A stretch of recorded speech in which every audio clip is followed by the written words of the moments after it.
한 나라를 세운 영웅이 자신이 그토록 피땀 흘려 건설한 나라에서 가장 위협적인 존재로 전락한다면 어떤 기분일까요? 더욱이 그를 배척하는 이들이 바로 자신의 아버지와 친족들이라면 과연 그가 느낄 절망과 분노는 얼마나 깊었을까요?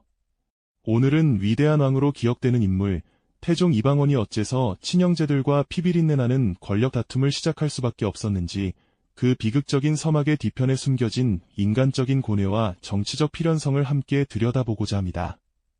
역사의 차가운 기록 이면에 가려진 인간의 욕망과 고통을 이해하며 과연 그가 치러야 했던 대가는 무엇이었을지 함께 고민해보는 시간이 될 것입니다. 고려 말 혼란의 시대는 그야말로 아비규환 그 자체였습니다. 썩어빠진 권력은 백성들의 고통을 외면했고 민심은 들끓었죠. 이때 북방의 기상으로 백성들의 희망이 되었던 이가 있었으니 바로 이성계 장군이었습니다. 그리고 그의 곁에는 늘 든든한 아들 이방원이 있었습니다. 특히 위화도 회군이라는 역사적인 결단이 내려졌을 때 이방원의 역할은 실로 결정적이었습니다. 급박한 상황 속에서 그는 수도 개경의 동요를 수습하고 아버지의 뜻을 확고히 지지하며 새로운 시대를 향한 길을 닦는 데 앞장섰죠. 그의 기민한 판단력과 추진력이 없었다면 아마 조선의 건국은 훨씬 더 지난한 과정을 겪었을지도 모릅니다. 마침내 고려의 낡은 질서가 무너지고 1392년 새로운 나라 조선이 건국되었습니다. 개경거리에는 새로운 왕조에 대한 백성들의 환호와 기대가 가득했죠. 사람들은 혼란이 끝나고 평화로운 세상이 오리라 믿어 의심치 않았습니다. 하지만 이 희망찬 시기에도 보이지 않는 곳에서는 이미 미묘한 균열이 싹트고 있었습니다. 태조 이성계는 백성을 위한 안정적인 나라를 꿈꿨지만 그 안정의 방법에 대해서는 각자의 생각이 달랐던 겁니다. 정도전은 강력한 신권을 바탕으로 왕권을 견제하는 재상 중심의 국가를 구상했고 이방원은 왕실 중심의 강력한 왕권을 통해 나라를 이끌어가고자 했으니까요. 서로 마주 앉아 새로운 나라의 미래를 논했지만 그들의 시선은 이미 다른 곳을 향하고 있었던 거죠. 그리고 몇 년 후 조선 건국 6년째 되던 해 조선 왕실에 돌이킬 수 없는 파장을 불러올 결정이 내려집니다. 바로 세자 책봉 문제였죠. 태조 이성계는 고심의 고심을 거듭했습니다. 건국에 가장 큰 공을 세운 이방원을 비롯한 여러 아들들 사이에서 과연 누구를 다음 왕으로 세울 것인가 하는 지극히 중차대한 문제였으니까요. 하지만 이 고뇌의 중심에는 신덕왕후 강씨와 정도전의 강력한 영향력이 자리하고 있었습니다.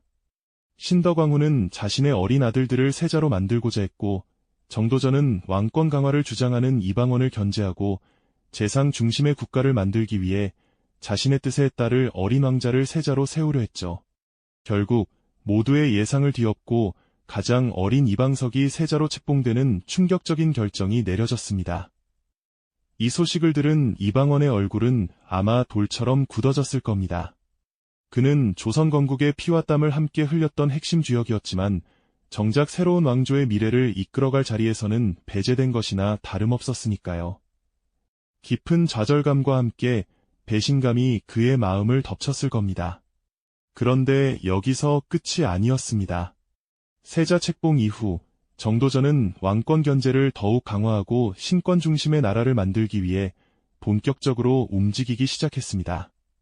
그 첫걸음이 바로 왕자들이 가지고 있던 사병을 혁파하는 것이었죠. 이는 단순히 군사력을 빼앗는 것을 넘어 이방원을 비롯한 왕자들의 정치적 입지를 뿌리째 흔들고 심지어 그들의 생명까지 위협하는 상황으로 치닫게 됩니다.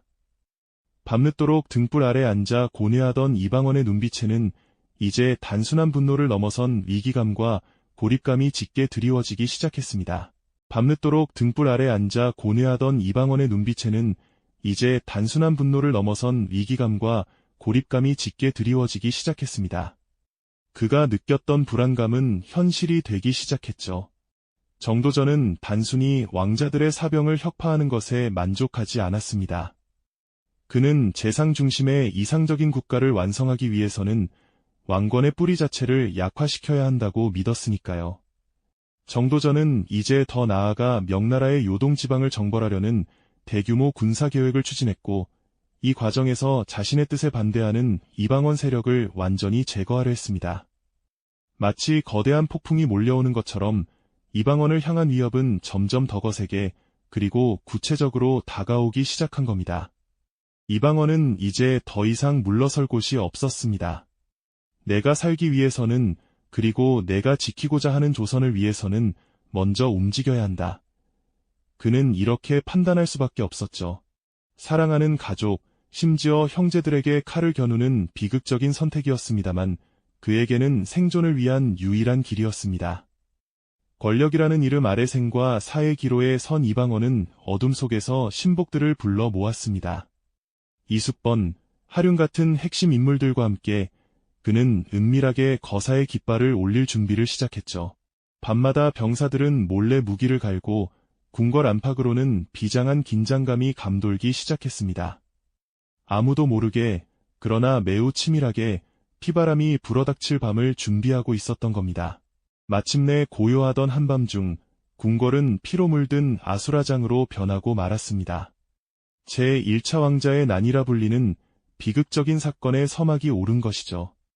어둠을 뚫고 들이닥친 이방원 세력은 재상 정치를 꿈꾸던 정도전과 그의 핵심 인물들을 가차없이 제거했습니다. 왕권 강화를 주장하는 이방원과 신권 강화를 주장하는 정도전, 두 거인의 대결은 결국 이방원의 승리로 끝났지만 그 대가는 너무나도 참혹했습니다. 이어진 비극은 더욱 잔혹했습니다. 어린 나이로 세자에 책봉되었던 이방석과 그의 형 이방번까지 이방원의 이복 동생들이 차가운 칼날 아래 쓰러져야만 했으니까요. 권력이라는 이름 앞에 형제에마저 무참히 짓밟히는 참혹한 순간이었습니다. 이 모든 소식이 태조 이성계의 귀에 들어왔을 때 그의 심정은 어떠했을까요? 자신이 피땀 흘려 세운 나라에서, 그것도 자신의 아들들이 서로에게 칼을 겨누고 피를 흘렸다는 사실에 그는 아마 망연자실했을 겁니다. 꿈처럼 그리던 새 나라의 이상은 산산조각나고 남은 것은 오직 깊은 절망과 배신감뿐이었겠죠. 한때는 함께 조선을 개국하며 뜨거운 미래를 꿈꿨던 아들 이방원이 자신의 손으로 친형제와 충신들을 무참히 베어 넘기는 모습을 보며 태조는 과연 무슨 생각을 했을까요? 그는 깊은 고뇌와 상실감에 휩싸였을 겁니다. 이방원에게는 생존을 위한 선택이었지만 태조에게는 가슴을 찢는 비극이었을 테니까요. 제1차 왕자의 난은 단순히 권력 다툼을 넘어 한 가족의 비극이자 새 왕조의 피로 물든 시작이었습니다.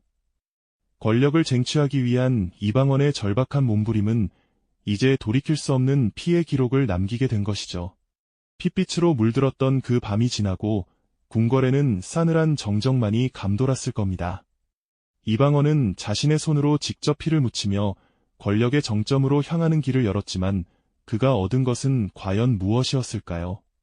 잠시나마 혼란스러웠던 조정은 이제 새로운 질서를 찾아야 했죠. 이방원은 명목상으로는 둘째 형인 이방과 즉 훗날 정종으로 불리게 될 인물을 왕위에 올리며 스스로는 한 발짝 물러서는 듯한 모습을 보였습니다. 하지만 누가 보아도 실질적인 권력의 중심은 바로 이방원이었음을 부인할 수 없었을 겁니다. 형을 왕위에 앉힌다는 명분을 내세웠지만 이는 불안정한 정국을 안정시키고 자신의 입지를 더욱 공고히 하려는 치밀한 계산이었을 테죠. 하지만 이 모든 과정은 조선의 건국자이자 아버지인 태조 이성계에게는 너무나도 잔혹한 현실이었습니다. 자신이 가장 아끼던 막내 아들과 총애하던 신하를 잃었을 뿐 아니라 자신이 세운 나라에서 아들들이 서로에게 칼을 겨누는 참극을 목도해야 했으니까요. 한때는 함께 나라의 미래를 꿈꾸며 뜨거운 피와 땀을 흘렸던 아들 이방원이 이제는 자신의 아우들과 충신들을 피로 물들이는 모습을 보며 태조의 가슴은 갈기갈기 찢어졌을 겁니다. 그가 꿈꾸었던 이상적인 나라는 한순간에 산산조각 나버렸고 남은 것은 오직 깊은 배신감과 헤아릴 수 없는 상실감뿐이었겠죠.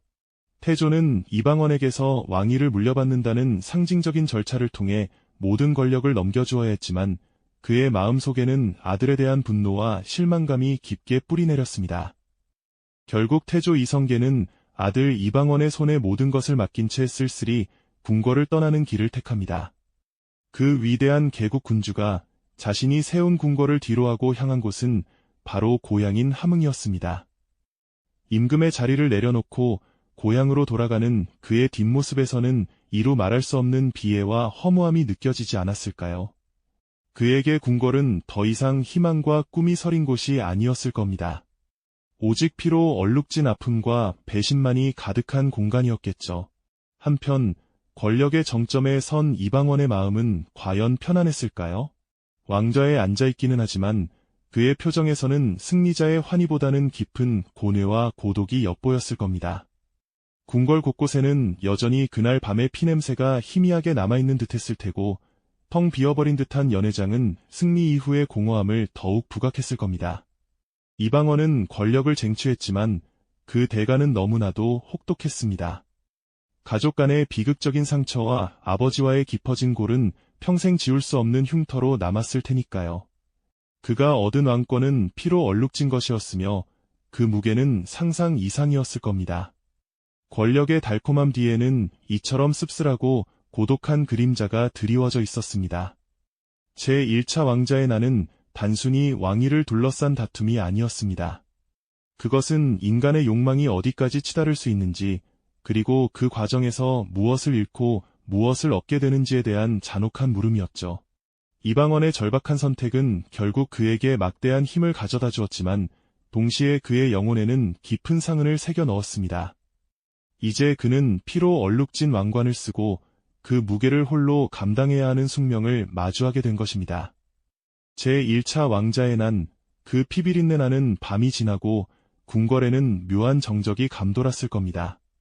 승리자의 개성가 대신 차갑고 무거운 공기가 그 자리를 채웠겠지요.